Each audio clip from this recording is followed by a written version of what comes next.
Does he think that people of Kashmir will quietly accept the status quo because India has changed the constitution and taken away the special status? They'll accept that? Mr. President, 100,000 Kashmiris have died in the past 30 years. What is going to happen when the curfew is lifted will be a bloodbath. The people will come out. Modi 30 सालों में 1 लाख कश्मीरी मार दिए गए। वजीर आजम इमरान खान ने आलमी रहनुमाओं के सामने कश्मीर का मुकदमा पेश कर दिया। जनरल असेंबली में धुआंधार खिताब किया। कहा अगर 8,000 यहूदी इस तरह महसूर होते तो आप क्या करते? 2 एटमी ताकतें आमने सामने आ सकती हैं। दुनिया को खबरदार कर दिया। कर्फ्यू हटने पर कश्मीर में खून रेजी का खदशा भी जाहिर कर दिया। We located properties in Western capitals bought by this money through corruption and money laundering. Located the properties of these corrupt leaders. It must be a deterrent. Corrupt ruling elites should not be able to take money out easily and park it into foreign bank accounts. दहशतगर्दी का मजहब से कोई ताल्लुक नहीं। 9/11 के बाद Islamophobia में इजाफा हुआ। कुछ मगरबी रहनुमा दहशतगर्दी को इस्लाम से जोड़ते हैं। हिजाब को भी असला समझा जाता है। वजीर आजम इमरान खान का जनरल असेंबली में धुआंधार खिताब। कहा 9/11 से पहले तामिल हिंदुओं ने खुद कुछ हमले किए, लेकिन किसी ने उन्हें हिंदू दहशतगर्द नहीं कहा।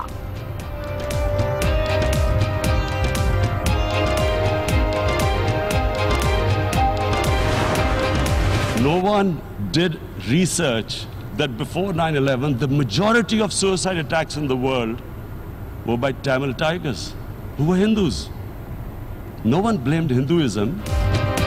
वजीर आजम इमरान खान ने कहा दहशतगर्दों की फाइनेंसिंग और मनी लॉन्ड्रिंग को एक जैसे तरीके से नहीं देखा जा रहा। अरबों डॉलर्स ऑफशोर अकाउंट्स में ट्रांसफर होते हैं। अमीर ममालिक मनी लॉन्ड्रिंग रोकने के लिए संजीदा कोशिशें करें। हुक्मरानों को लूटे हुए पैसे बैरून ममालिक के अकाउंट्स में रखने से रोका जाए।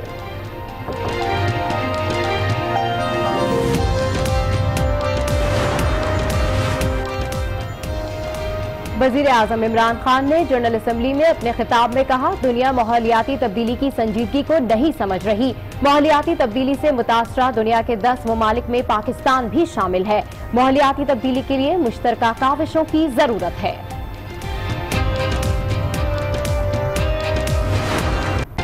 सलामती काउंसिल में कातिल मोदी के खिताब के दौरान अक़वाम मुत्तहिदा के हेडक्वार्टर्स के बाहर बड़ा एहतजाज। हजारों अफराद की शिरकत। कश्मीर बनेगा पाकिस्तान, इंडिया जा जा कश्मीर से निकल जा के नारे। मुजाहिरीन ने पोस्टर भी उठा रखे थे। मुजाहिरीन का निहत्ते कश्मीरियों पर मजालिम बंद करने का मुतालबा।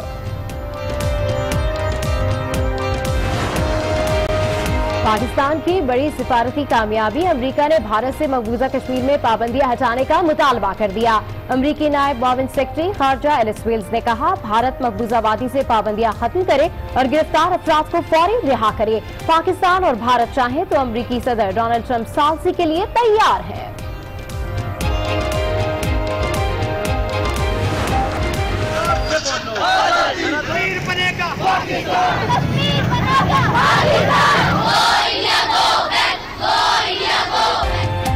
कश्मीर बनेगा पाकिस्तान, पूरी कौम यकजबान। मुल्क भर में आज यौम यकजहती कश्मीर मनाया गया। भारत के खिलाफ शहर शहर एहतजाज। इस्लामाबाद की बच्चियां सड़कों पर निकल आईं। पेशावर और खानेवाल में तलबा का एहतजाज। सक्खर प्रेस क्लब के सामने भी भारत मुखालिफ मुजाहिरा। तेरा बुक्टी में भी बच्चों ने रैली निकाली।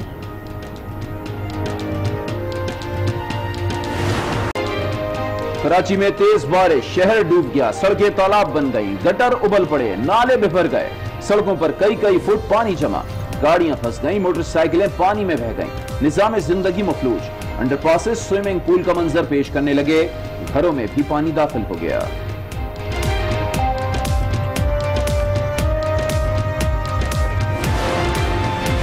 कराची में सबसे ज्यादा बारिश नाज़िमाबाद में 57 मिलीमीटर रिकॉर्ड की गई। सदर और सुजानी टाउन में 45 मिलीमीटर बारिश हुई।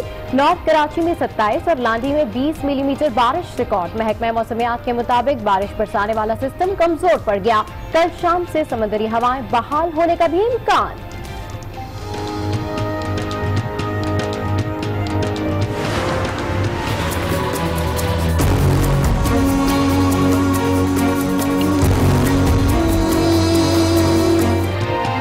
के इलेक्ट्रिक की संगीन गफलत, कराची में करंट लगने से मजीद 4 अफराद जिंदगी की बाजी हार गए। खातून समेत 2 अफराद झुलस कर जख्मी हो गए। मुतादिद इलाकों में सुबह से ही बिजली गायब, शहरी परेशान।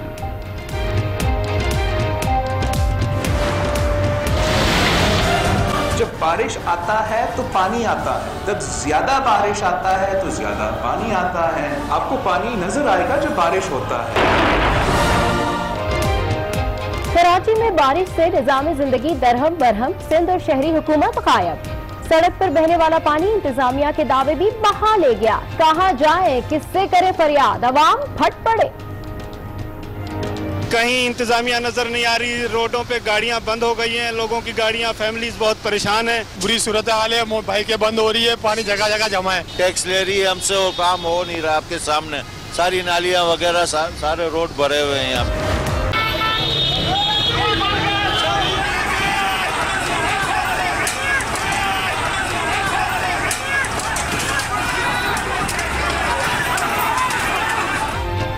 खैबर पख्तूनख्वा में डॉक्टर्स का एहतजाज, पेशावर मैदान जंग बन गया। लेडी रेडिंग अस्पताल के डॉक्टर्स का पुलिस पर पथराव, पुलिस और मुजाहिरीन में शदीद झड़पें। पुलिस का लाठीचार्ज और आंसू गैस की शेलिंग, मुताबिद मुजाहिरीन को गिरफ्तार कर लिया।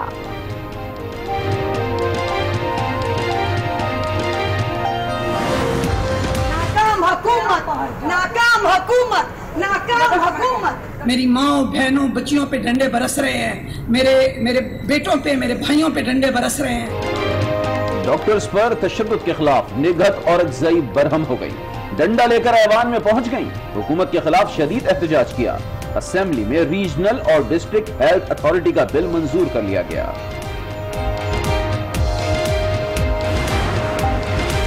मीरपुर आजाद कश्मीर में खौफनाक ज़लज़ला तबाही की दास्तान छोड़ गया। 419 पक्के और 1200 कच्चे मकानात मलबे का ढेर बन गए। 8 सरकारी इमारतें भी मुकम्मल तबाह की बाजी हार गए। विफाकी वजीर अली मोहम्मद खान की डिस्ट्रिक्ट अस्पताल में जख्मियों की अयादत। शोधरक के बुरसा के लिए फीकस 5 लाख रुपए इमदाद का भी ऐलान। मुतासरा इलाकों में इमदादी काम जारी।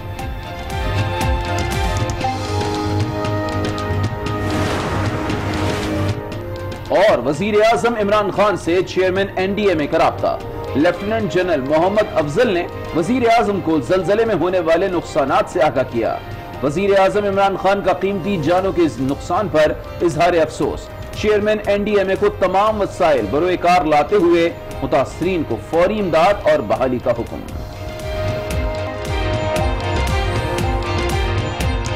में भरपूर अंदाज में कश्मीर का मुकदमा लड़ा, दुनिया को भारतीय करतूतों से आगाह किया, कश्मीर की सूरत हाल सुनाई। अपने खिताब में वजीर आजम ने भारतीय बर्बरियत का पर्दा चाक कर दिया। कश्मीर में खून की होली खेली जा रही है। 55 दिन से वहां कर्फ्यू है। मसला हल ना हुआ तो एटमी जंग हो सकती है, जिससे कोई नहीं बच सकेगा। इमरान खान ने अक़वाम मुत्तहिदा को मुखातिब करते हुए कहा कि ये वक्त अमली इक़दाम उठाने और अक़वाम मुत्तहिदा की आजमाइश का वक्त है। सबसे पहले भारत फौरी तौर पर कश्मीर में कर्फ्यू खत्म करे, 13,000 कश्मीरियों को रिहा करे। अक़वाम मुत्तहिदा और आलमी बरादरी कश्मीरियों को उनका हक के खुद इरादियत दिलाए। उन्होंने मजीद कहा कि मसला कश्मीर अक़वाम मुत्तहिदा के लिए चैलेंज बन चुका है। अपना किरदार ठीक तरह से निभाया जाए और बड़ी तबाही होगी वरना। और इस वक्त हमारे साथ एक बार फिर मौजूद हैं senior anchor person Rana Mubashir साहब। राना साहब, जिस तरीके से वजीर आजम इमरान खान ने आज अक़वाम मुत्तहिदा के फोरम पर कश्मीर का मुकदमा लड़ा है, इस पर आपने तफसीली रोशनी डाली थी जब हमने आपसे पहले सवाल किया था। ये बताइएगा, आज वजीर आजम ने दुनिया पर वाज़ेह कर दिया कि जंग हुई तो सब लपेट में आएंगे। इस पैगाम का वर्ल्ड कम्युनिटी पर आप क्या समझते हैं, कितना असर पड़ेगा? देखिए, बड़ी लॉजिकल बात की है कि 2 न्यूक्लियर स्टेट्स जो होती हैं, अगर वो आईबॉल टू आईबॉल सिचुएशन में भी चली जाए ना, तो इर्द गिर्द के जो बाकी जो मुल्क हैं, जो उनके इर्द गिर्द होते हैं, जो हमसाया ममालिक हैं या पूरे रीजन में फॉर दैट मैटर जो ममालिक हैं, उन पे असर पड़ता है, डेफिनेटली पड़ता है। और अगर खुदा न खास्ता अगर कोई कन्वेंशनल वॉर की तरफ चला जाता है मुल्क, यानी कि शुरू हो जाती है खुदा न खास्ता, तो फिर तो पूरा रीजन लिपेट में आ जाएगा ना। फिर एक दफा शुरू करने के बाद तो रोकने वाला कोई वहां पे तरीकाकार होता नहीं है। शुरू तो हो जाता है लेकिन रोकने का कोई तरीकाकार नहीं है। सो जब रोकने का कोई तरीकाकार नहीं है तो इट्स ए सिचुएशन देखे ना, उसको कैसे रोकेंगे आप? रुक नहीं सकता, क्योंकि ये कोई वो तो चीज नहीं है कि जी मैं अगर यहां से कोई बम जाएगा तो वो इसी इलाके में जाएगा और उसके असरात भी सिर्फ इसी इलाके में होंगे। नहीं, ऐसा नहीं होता ना, उसके असरात पूरे इलाके में फैलेंगे। और इसी तरह अगर कोई उधर से एग्रेशन होती है, यानी कि इंडिया की तरफ से एग्रेशन होती है, तो वो भी कोई एक महदूद जगह तक महदूद नहीं रह सकती जंग, वो फैलते हैं उसके असरात, और उसके असरात जो है ना उसके तो कई मीलों मील तक जाते हैं असरात। सो वो आप लिमिटेड नहीं रख सकते, नंबर 1। नंबर 2, उसका एक और बड़ा इशू होता है। इशू ये होता है कि ग्रुप्स बने हुए, देखे ना, हर मुल्क दुनिया के अंदर अब ग्रुप्स बन गए और हर ग्रुप का अपना अपना इंटरेस्ट है। अभी आपने रिसेंटली देख लिया, ठीक है, तो वो जो इंटरेस्ट वाले ग्रुप होते हैं जिनका इंटरेस्ट पाकिस्तान के साथ होगा, जिन ग्रुप्स का यानी जिन ममालिक का, वो पाकिस्तान के साथ खड़े हो जाएंगे, और जिन ममालिक का इंटरेस्ट होगा इंडिया के साथ, वो इंडिया के साथ खड़े हो जाएंगे। तो फिर वो फैलती जाएगी सारी जंग, यू अंडरस्टैंड, वो सारा फैलेगा मसला। सो वो जो फियर है, the fear which he has and the fear which we have in our minds, उसको शेयर किया है इमरान खान ने दुनिया के सामने। वो कहते हैं कि अल्लाह करे ऐसा ना हो, लेकिन मजबूरन अगर ऐसी कोई चीज या ऐसी कोई सिचुएशन बन जाती है तो आप जो है यानी कि यूनाइटेड नेशन जो है और दुनिया जो है उसको इंटरफियर करे, और ये जो सिचुएशन है और ये जो आरएसएस का जो गुबार चढ़ा हुआ है, जो इस पे खुमार चढ़ा हुआ है मूडी पे, इसको खत्म कराने में दुनिया जो है वो मदद करे, और जनाब इस सिचुएशन से ताकि हम बच सके। और यूनाइटेड नेशन की 11 रेजोल्यूशंस हैं, उन 11 रेजोल्यूशंस पे आज तक यूनाइटेड नेशन ने अमल दरामद नहीं करवाया। सो अगर 11 रेजोल्यूशन पे आज तक यूनाइटेड नेशन ने अमल दरामद नहीं करवाया, तो यूनाइटेड नेशन के फोरम पे खड़े होके अगर एक प्राइम मिनिस्टर, एक हेड ऑफ स्टेट बता रहा है, तो then it's a situation for the United Nation as well, क्योंकि इतना बड़ा फोरम है, उस पे अगर उसकी करारदादों पे अमल दरामद नहीं हो रहा, तो फिर वो आप उसकी सिचुएशन, उसकी पोजीशन भी कॉम्प्रोमाइज हो रही है ना, यूनाइटेड नेशन की पोजीशन भी कॉम्प्रोमाइज हो रही है। सो यूनाइटेड नेशन को भी सोचना पड़ेगा कि उसकी पोजीशन अगर कॉम्प्रोमाइज हो रही है, ठीक है, बिल्कुल ठीक कह रहे हैं राना साहब, आपके अब यूनाइटेड नेशंस को भी सोचना पड़ेगा। बड़ा जबरदस्त जो है वो पैगाम दिया है हमारे और वर्ल्ड कम्युनिटी पर। अब देखना यह है कि इसका कितना असर होगा। बहुत शुक्रिया आपका राना साहब। मजीद आपको बताएं कि वज़ीर-ए-आज़म इमरान खान ने जनरल असेंबली इजलास में बताया, कश्मीर में कश्मीरी हिंदुओं पर नहीं बल्कि कश्मीरी मुसलमानों पर जुल्म हो रहा है। अगर 8000 यहूदी इस तरह बहसूर होते तो आप लोग क्या सोचते। उन्होंने एक मगरबी फिल्म का भी हवाला दिया और बताया कि फिल्म में जज इंसाफ के लिए असलाह उठा लेता है, जिस पर सिनेमा में लोग खुशी में नारे लगाते हैं। सोचें, अगर ऐसा किसी मुसलमान ने कर लिया तो फिर क्या होगा। म्यांमार में लाखों मुसलमानों की बेदखली पर दुनिया का क्या रद्द-ए-अमल था। कश्मीर में जो हो रहा है वो देखकर मैं क्या करता, क्या मैं भी गन उठा लूं। The Jewish community would think if there were, forget 8,000 Jews stuck like this, what do you think Europeans would think? What do we think? I mean, any human community, if their members are stuck like that, what do you think they will think? I know we've been brought up with films, Western films. This good, decent guy doesn't get justice. He decides to pick up a gun and start seeking justice. There was a film made in New York, famous film called Death Wish. This guy gets mugged by and his family, his wife gets killed or something. He can't get justice. He picks up a gun and he goes around shooting muggers. And the whole cinema cheers him on. So what do you think the Muslims are thinking right now? If there is a bloodbath, there will be Muslims becoming radicals, not because of Islam, but because of what they will see, that there's no justice when it comes to Muslims. There were Rohingya Muslims, Myanmar, who are, God knows, almost 1 million people out, ethnic cleansing. What was the world community? So what do you think will be the response of 1.3 billion Muslims? वज़ीर-ए-आज़म इमरान खान ने नरेंद्र मोदी की असलियत भी दुनिया को बता दी। कहा, Modi RSS का ताहयात रुकन है। आरएसएस हिटलर से मुतासिर है। ये लोग नस्ल परस्ती के उसूलों पर कार फरमा हैं जो भारत से मुसलमानों का खात्मा चाहते हैं। और सिर्फ मुसलमान ही नहीं, ये ईसाइयों से भी नफरत करते हैं। इसी आइडियोलॉजी ने महात्मा गांधी को कत्ल किया और गुजरात में भी इसी आइडियोलॉजी के बायस मोदी ने RSS के गुंडों से गुजरात में कत्लेआम करवाया। On the 5th August, when India went against 11 United Nations Security Council resolutions, which say that Kashmir is a disputed territory and the people of Kashmir have the right of self-determination. They went against that.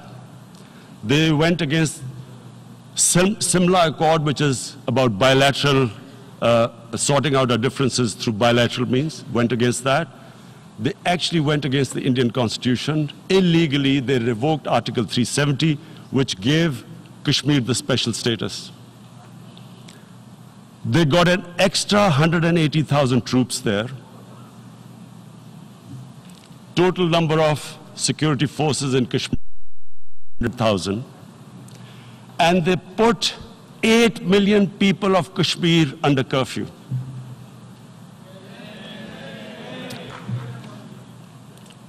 Mr. President, now I just briefly want to make the people understand, how can anyone do something like this? What is going to happen when the curfew is lifted? Has he thought about it? This hasn't been thought through. What is he going to do when he lifts the curfew? Does he think that people of Kashmir will quietly accept the status quo because India has changed the constitution and taken away the special status? They'll accept that? Mr. President, 100,000 Kashmiris have died in the past 30 years because they were denied the right given by the United Nations, the right for self-determination. 100,000 have died and 11,000 women have been raped. There are 2 human rights, United Nations human rights reports on this. The world hasn't done anything because India is a huge market, 1.2 billion people. Sadly, the material prevails over the human. But this has serious consequences. Again, I repeat, that's why I'm here. Look, what is going to happen when the curfew is lifted will be a bloodbath. The people will come out. There are 900,000 troops there. They haven't come to, as Narendra Modi says, he's done this for prosperity of Kashmir. This is supposed to be for the development. These 900,000 troops, what are they going to do when they come out? There'll be a bloodbath. वजीर आजम इमरान खान ने general assembly इजलास में यह भी बताया कि दहशतगर्दी का मजहब से कोई ताल्लुक नहीं है। 9/11 के बाद इस्लामोफोबिया में इजाफा हुआ है। कुछ मगरबी रहनुमा दहशतगर्दी को इस्लाम से जोड़ते हैं।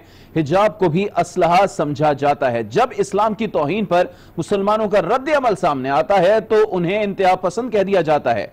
मगरिब को समझना चाहिए कि नबी करीम सल्लल्लाहु अलैहि वसल्लम की तौहीन की कोशिश मुसलमानों के लिए बहुत बड़ा मामला है।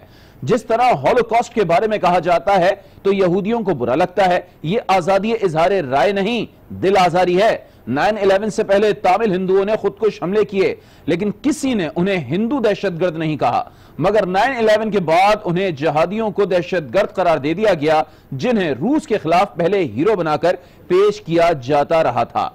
तो हम आपको बता रहे हैं कि वजीर आजम इमरान खान ने मजहब इस्लाम का भी भरपूर दिफा किया है आलमी फोरम पर, अक़वाम मुत्तहिदा के फोरम पर, और कहते हैं कि दहशत मजहब से कोई ताल्लुक नहीं होता। दुनिया इस्लामोफोबिया का शिकार हो चुकी है। 9/11 के बाद इस्लामोफोबिया में इजाफा हुआ है। कुछ मगरबी रहनुमा दहशतगर्दी को इस्लाम से जोड़ रहे हैं। हिजाब को भी असलहा समझा जा रहा है और वो कहते हैं कि जब इस्लाम की तौहीन पर मुसलमानों का रद्द अमल सामने आता है तो फिर उन्हें इंतहा पसंद कह दिया जाता है।